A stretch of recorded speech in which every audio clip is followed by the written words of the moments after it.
You want your customers to have the best possible experience when calling into your help desk, right? You don't want them to get routed around and have to explain their situation over and over again.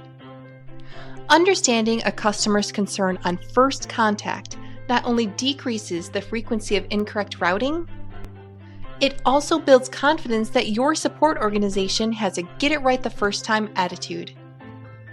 To make that a reality, you need to ensure that your service and help desk staff have the core skills to ask the right questions and solve issues the first time around. You need KT Frontline.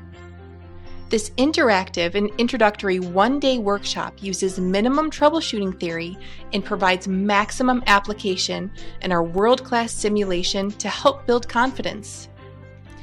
You can expect to walk away with the skills to identify the most important customer issues, ask the core questions to understand the problem based on Kepner Tregoe's best practice method, document data in a structured format, and identify the most probable cause based on the facts at hand.